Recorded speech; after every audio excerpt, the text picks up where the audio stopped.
Welcome to the Strategic Leader podcast with me, Gemma Bullivant, and my co-host, Fiona Craig. This podcast is for HR professionals and people-focused leaders from any function who want to think, act, and feel naturally more strategic. Enjoy the show.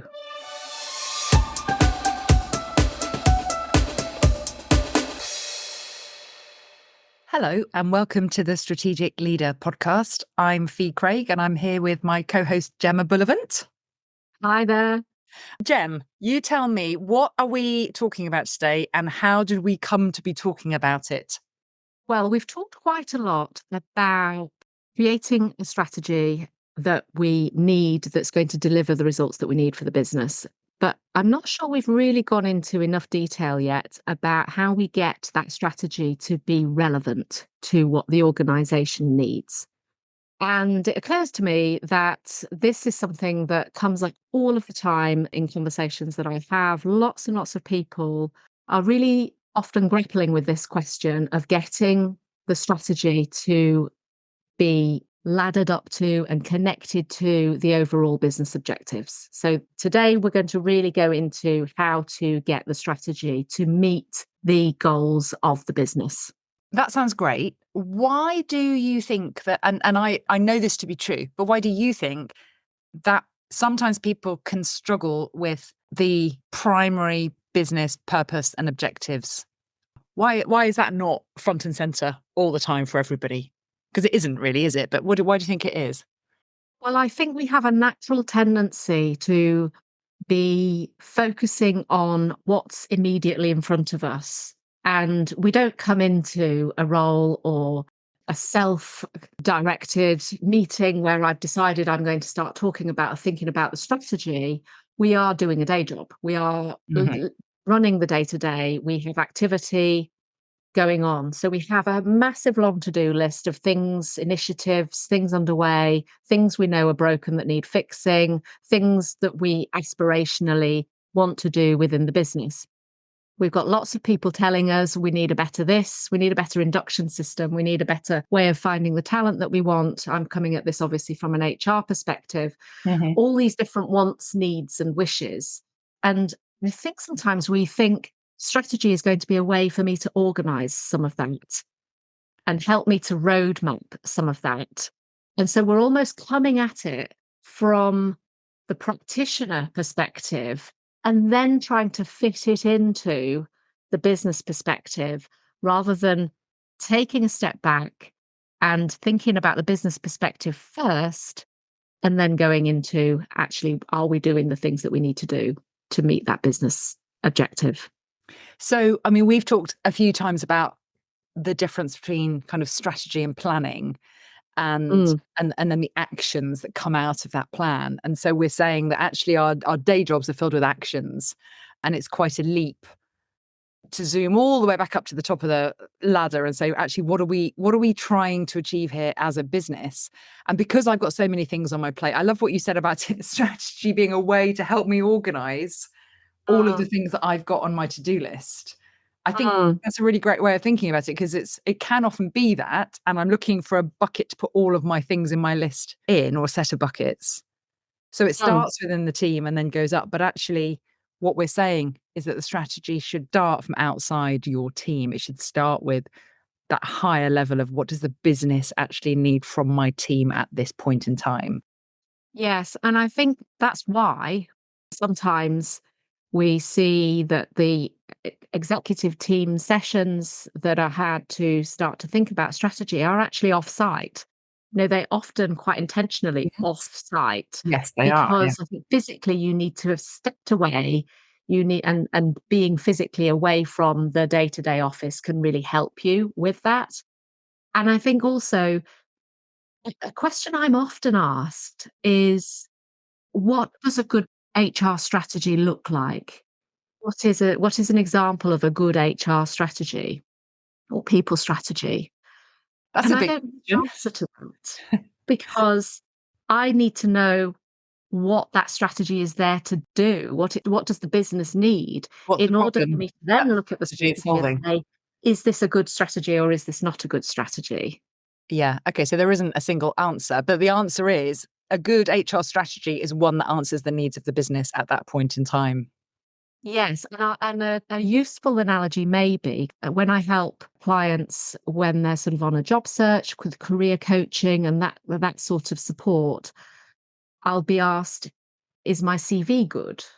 Mm. And I have the same Yeah. challenge there because if And I don't know that client well enough, if literally one of the first questions is, "I would need you to tell me if my CV is good or not," I can't answer that question other than whether it seems to be written clearly and it's laid out well and I can get a good sense of who they are. If I don't know what job they want, what job are they going after? mm, Then I look at the CV and say, is this CV going to help this person get that job? Because there are lots of different ways you can organize the experience that you have in order to get that job. And the strategy question is exactly the same as that. If you need your people team to do a set of initiatives, activities, and focus on particular areas, they need to be focusing on the areas that are going to deliver what the business needs in order for the business to achieve its goals. that's a really great analogy. I really like that because a CV has no value until you want to share it with somebody for some specific purpose. And Yes, it will be the CV same. is CV is there to get you an interview. It's not there to get you the job, but it's there to get you an interview for a job that you want, not just Yes. any job, but the job that you want. Yeah. So, how then do we encourage people then to identify, well, what is the business trying to achieve? What does this strategy need to ladder up to? What kinds of things should they be asking or looking for to help them really understand that business first perspective rather than practitioner first perspective that you referenced earlier?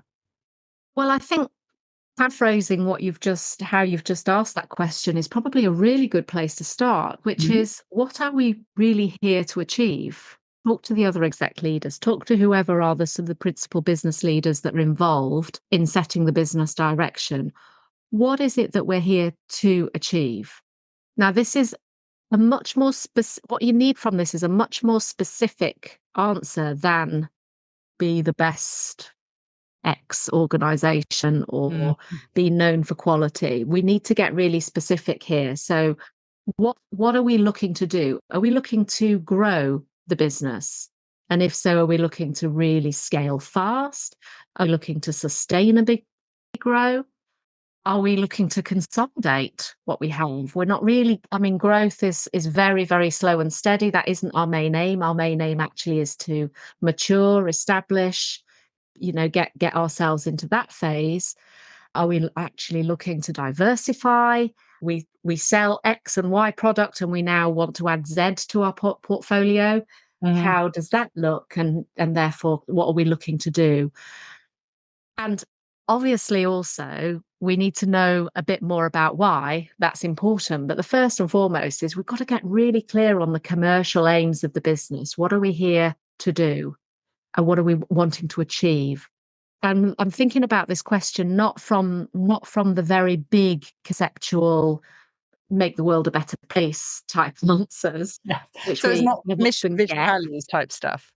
Mm, It's more, yes, okay, it's like the next level down, isn't it? Which is we're going to achieve that vision by growing fast and exiting, or we're going to achieve that vision by acquisition of other businesses, or we're going to achieve that by streamlining our services and chopping out one of our divisions. yeah. It's almost like a phase, isn't it? Which you might be in for sort of 3-4 years or so. And so it's around understanding what is the overall focus of the business at that point in time, which will shift according to how mature the business is, what its ultimate aims are in terms of what the market is doing and the sector that Mm, it's in and is doing. yes. And the reason that we need to know that is because it very much informs how we then formulate our own strategy for our respective areas. As you know, I'm HR, but there's, Mhm. the other functions as well. But from an HR perspective, have I got the people that are going to make sure that I've got that in place? So if you're starting in a new country, have I got sales? Have I got people? How are we actually going to find the business? So those are the big questions. By understanding the main aims, we can then start to really understand, the what's needed that sits underneath them. And so those are the kind of big headlines that we could lose sight of on your average day when you've got like 500 meetings in the calendar and everyone's asking stuff of you. And I guess those are also the things that you would want to point to or refer to when everything becomes important and you have to prioritize. You're going to Yes. use those high level strategic company goals to go, well, therefore, this is more important than that. They may all be important, but this one is more important because it's more in line with what we're Yeah. trying to achieve. So if you are in a stage of fast growth, as opposed to perhaps sustainable growth, you may prioritize recruitment over some kind of longer term onboarding. Ideally, we'd have both. But if we had to stick strategically to one or the other, and we couldn't have both, which is very, is very realistic, really. If Mm. you're looking for fast growth, it's all hands to the pump on recruitment. If you're looking for sustainable growth, then it might be all hands to the pump on onboarding. You've brought all these people in. You've had a year of massive recruitment to meet the scaling needs of the business in order to actually have bums on seats. And then you need to have a look at that workforce and go, okay, so how are we going to keep this workforce developed, grown, retain? And we need to now really start thinking about career pathing. We knew we needed to do it last year, but we didn't have the time or the resource to build career paths as well. So last year, the focus was recruitment. This year, the focus is career pathing. And That so, sort of thing. so we're going to use those very high level strategic business objectives and business mileposts and Yeah, phases and levels of maturity to define, therefore, this is what we need to do, not yeah, this is what I have on my list, or this is what I would like to do, or this yeah, is what somebody's asked me to do. Let me find a way of organizing that into nice, neat three or five nice, neat buckets, which is like a bottom up approach to strategy, which is not what yeah. we're advocating.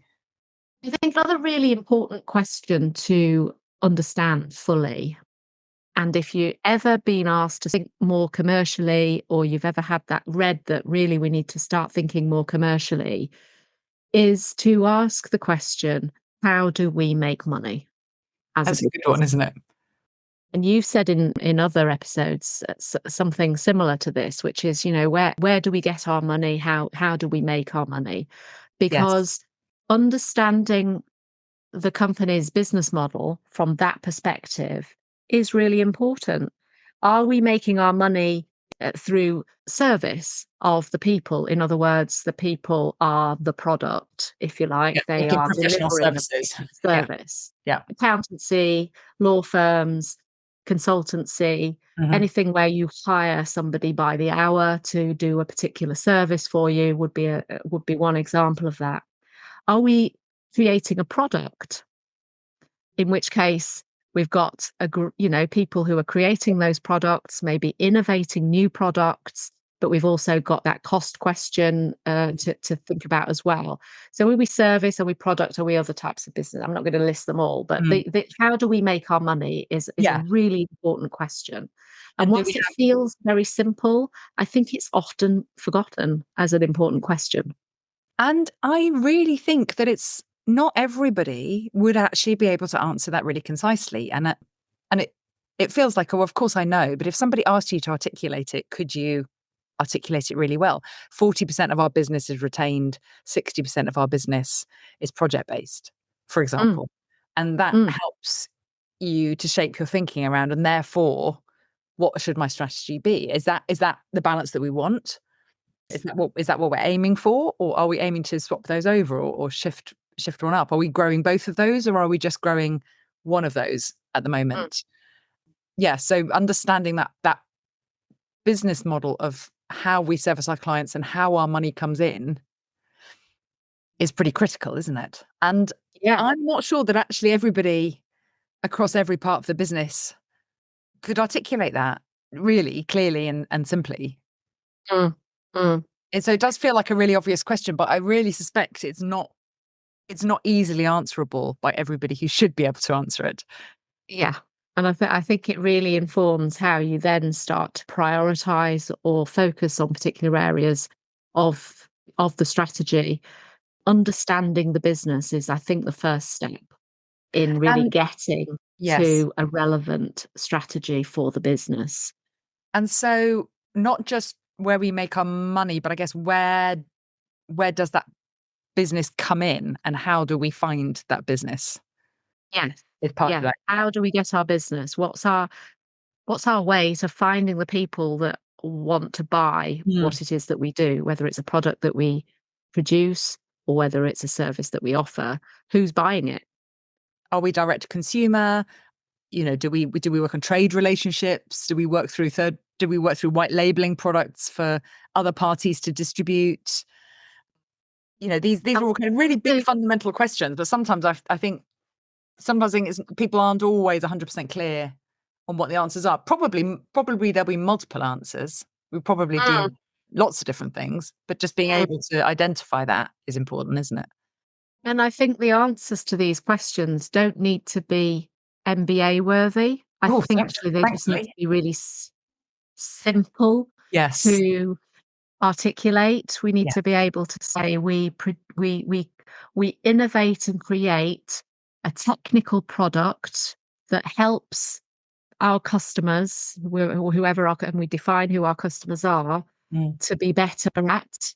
Mhm. And that product, therefore, needs to be of excellent quality. It needs to be the most innovative or the most efficient or it needs to have certain qualities that's going to actually Yeah. make it of value and attractive to those customers. And as an HR practitioner, even though that is what the business is doing and it's not what we're doing, Mhm. we have to understand that. As a marketing practitioner, we have to understand that. As a finance practitioner, we have to understand that because everything that we do has to, in some way, support where the money comes from. I suppose it's possible. You know, in a marketing function, you couldn't ignore that because your marketing channels have to speak directly to who's buying your product. But in an HR function, you're kind of one step removed from the end product, aren't you? Because your product is the right people doing the right jobs to the right standard. But you still have to understand their jobs in order to bring the right people in and support them in the right way. So even though you're not in the business of creating this product or providing this service, you are there to support those people who are, so you have to Mm. understand it. And what can happen that we sometimes don't appreciate is that if that customer profile changes, it might actually change what we need to do as a business. So I'll give you an example. When you are a small consultancy, let's say you're offering a service, like a technical service or accountancy service, but you're in a very small practice, the chances are that your clients are also small because big companies are not necessarily going to engage really small consultancies. As your business grows, you work in a bigger and bigger consultancy company, your clients may also change in terms of being more enterprise clients rather than SME clients. The sales process involved in that would be different.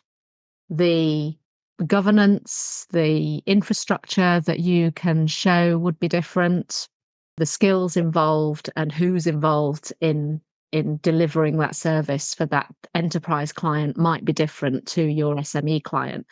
So if from a strategic perspective, the answer is, in terms of what are we here to achieve in the next 3 to 5 years, we want to grow to a size significant enough to take enterprise clients or to start delivering our services in this enterprise environment. As an HR professional, I'm then looking at that and thinking, so have we got the people that we need to do that? Do those people have the skills to do that? From a workforce planning perspective, do we need a different sales approach? Do I need to really start talking to the sales teams, the sales directors to understand any changes to go to market that might then mean that they need different sales effectiveness training or different skills overall in that team? So the commercial backdrop very much then opens up a whole bunch of other questions that may then need to form part of the strategy that isn't to say, okay, so I need to go out and find a company that can deliver some sales training. It's about I need to get the business ready to be able to deliver that aspiration, that objective that says that we're going to move into the enterprise space. So using the example that I know that we talked about on a previous podcast around different levels of maturity of HR, you Mm. may, let's say this shift occurs, you may learn that you need to provide different kinds of sales training because people are asking you for it Mm-hmm. at one of the bottom two levels. Mm. People in the sales team are coming to you to say, I'm not quite equipped at this. Can you do me some training on this? Or you could look at it from a very mature perspective, which is strategically, if the business is going in that direction, then strategically we're going to have to plan training in a different direction to support those people that are going to be shifting. So we get there kind of before somebody asks for it. Yes, If exactly. we go back to that model, I can't remember which episode that was in, but it is in one of them. We could put it in the show notes. Yes, I think it's 7 from memory, but Oh, you're good. we can check that. I'm the episode geek, aren't I? You are the episode geek. So we've talked about really understanding the business and the real nitty-gritty basic bits about how this business works and succeeds and makes its money, what it sells to whom. So really understanding the business is at the core of your strategy. Then what do we do once we've understood that business? We then presumably have to understand, okay, so what are we good at currently? What's missing? What happens next? For Yes, example, if we get identify the strengths, what we've got that could continue to support, deliver that, or could deliver what the different thing that's needed, and identify the gaps. So, have we got what we need to achieve our objectives? Have we got what we need, to use the earlier example, have we got what we need to be able to operate in the enterprise space? Because we don't currently operate in the enterprise Mm. space. We want to work in that space and secure those large, high value projects. Have we got what we need in order to be able to do that? Not just to secure it from a sales perspective, but to also deliver it. And I suppose in with that, another question that you could also ask there would be, what else are we doing that doesn't fit with this? Because it may be that we have got all sorts of initiatives in the can or resource going on certain projects Mm, that actually isn't relevant to where we're heading to. And you might say, well, actually, we're going to stop that project, or yeah. we're going to end our resourcing on that piece of work, or change that approach. I mean, one of my favorite sayings about strategy is, what do we say no to? And Mm, often it's very difficult to say no to anything. But if we are refocusing on something, that would generally means, therefore, we're not going to do other things. So maybe we're not going to put our resource into supporting SMEs anymore. And so it is a chance, by looking at what we need, it is a chance to say, well, what else are we doing that perhaps we don't need and we could take out? yes. And that's all part of that prioritize and focus part, which I think is probably step 3, which is what do we really need? What Yes. do we really need to focus on? What's our biggest priority to sort out? So whether we've got a big strategic aim in the business or whether it's fairly steady state, we can still articulate what we really need. I mean, most people can access the answer to this but through instinct. Mhm. Put your put your paper away, put your pen and paper away, or your strategic document, and just tell me off the top of your head, if there was one thing that you would want to do, what would it be? And I love the magic wand question. If I had a magic wand in my third drawer down, I can grab it now, put it in your hand. What would you wave it on to make happen? And then when that comes up, that answer comes up. And I love that question for people in the business, ask them that question. What comes up for you is then, okay, so what is it about that that's not working at the moment? Or what is it about that that's fundamentally important for us to achieve that goal? Or what is it about that that you would particularly like to see different? And that really helps to focus on a key priority that if we do nothing else, we do this, we're going to actually make some impact and some progress towards the goal. I think that's a really great question. I remember when I was in the early days of being a strategist, people doing this to me. And then I remember doing it to members of my own team when I led a strategy team, which is, they would, they'd come to me with a client strategy doc. I mean, my background, as you know, is marketing. So we'd be creating a marketing strategy on behalf of a client, and a member of my team would say, right, I've got the strategy doc and it'll be 40 pages long, and your heart would sink and you'd think, okay, so it would start off with loads of graphs and data and this, that, and the other. And I'd be, hold on, stop. Before you open that PowerPoint, just tell me. Mm. Just tell me what the answer is. Because if you can't just tell me, what's the one thing you need me to take away from this? If there's only one thing I'm going to walk out of that room with, what's it going to be? I love that. And I also like the one I often use is the sort of whiteboard and whiteboard pen, or the flip chart and the flip chart pen, which is, if you can tell me your strategy using the flip chart and flip chart pen, then it's strong, because you can tell, well, it's got a chance to be really strong because it's simple enough that you don't need reams and reams of Yes. documents in order to articulate the key focus areas form part of your strategy. So I love that. If you can't explain it with just a pen in your hand, Yes. it's not quite passing the simplicity test. Yes. And not only, I mean, it might well be that your document, whatever it may be, does have to have a lot of detail in it, but you should still be able to articulate the nub of it in, 3 bullets. Because that idea about, if I could only do one thing, what would it be? You're going to get pushback. Someone's going to say, well, all of these things are important. But in theory, if I could only do one thing, what would that be? And you Yeah, push people on it. What yeah, would the one thing be if we could only have one thing? And then, okay, you've got your one thing.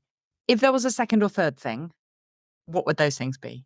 yeah, And you're kind of forcing people, understanding, yes, okay, I accept the fact I have to deliver all of this stuff. But probably if we spread ourselves too thin, we won't deliver any of it. So just forcing people, theoretically, if there was just one thing, what would it be? And then yeah. what would the second thing be? What would the third thing be? Is quite a good discipline, really, and quite a good challenge to bring It's like in the to help with genie. that. Like the genie, you've got 3 wishes, Yeah. and your 3rd wish cannot be, "I want an endless number of other wishes, please." You only get 3 wishes. What are your 3 wishes? Yes. That's just occurred to me as you were talking as well, that maybe is slightly expands on the magic wand. So So yes, magic that's wand strategy. to get the first thought, and then extend it out to, okay, so Yeah. I'm now a genie, and you can add Strategist says another genie. 2 Yeah. wishes. What would they be? Yeah. But it's it's I think it's good to ask that theoretical question. I accept the fact you want everything, but if you could only have one thing, what would it be? Is a good kind of discipline to bring that challenge and get things in the right order. Getting things in the right order, I think, super quickly, because I know we're running out of time, but one of the things that I think is really helpful to get traction on a strategy is to start to think about some quick wins. And the quick wins that are reasonably simple to execute, that are going to generate some results, just to start building a bit of momentum. So just thinking about things from how easy it is to implement, but also whether it's actually going to generate any positive results, versus how tricky it is to implement. And we're going to have to wait a bit longer for the results, but the results are still important. And if the results are not important or impactful in either sense, whether it's a quick win or whether it's a long haul, don't do them. Why are we even prioritizing them? So, So what we're saying, therefore, we've got some fairly essential questions to ask and to be make sure that you can answer succinctly before you're putting that strategy together around really understanding the business and what we are here to do. How do we make the money? Are we in a phase of growth? Are we in a phase of divestment? Are we scaling? Are we consolidating? Are we moving into new territories? Where do we get our business? Who buys what we do? What are our sales channels? What does that mean for us as an HR team? And how do we support that? Looking at where our strengths are and our gaps are, and then prioritize. Where do we put that focus? Which order yes, do we do things? What do we do first? These are exactly. critical questions when you're putting a strategy together to make sure the strategy is an outside in strategy, not an inside out strategy. So when we're thinking about inside out, we're talking about our to-do list and resisting the temptation to take our to-do list and try to organize it in such a way that it's going to meet our business objectives, because instead we need to start outside first, coming in, which is to say we look at the business objectives first. So I hope when you're listening to this, you think, okay, that gives me the permission that I need to just step away from that to-do list in order to create something that is going to be more relevant to the business. Step away from the to-do list. Is that the title of this podcast? What a joyful thing to think about, stepping away from the to-do list. So I hope that has been helpful and insightful. Maybe it's just unlocked something for you in terms of making an aspect of your strategy that bit more relevant to the business, or maybe just giving you some starting points if you haven't quite got to that point yet in terms of articulating your business strategy, getting yourself into that position of being able to describe it just with a pen and a flip chart. Any questions, any help, any comments, please do reach out to us. Our contact details are in the show notes and all over different places. I'm sure you can find us. We love to hear from you. We love getting comments and questions. We do indeed. Thanks very much. Thanks so much, Jem. See you next time. See you next time.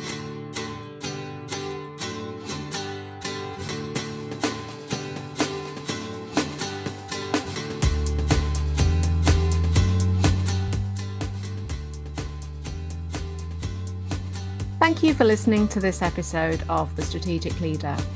If you liked the episode, please subscribe to access more of our recordings. And if you think it'd be useful for someone else, please forward to them and leave a review. We base our content on questions we are regularly asked and what you want to know more about, so please do email us with any questions or comments to gemma@gemmabullivant.co.uk. And remember, you're already being more strategic than you realise.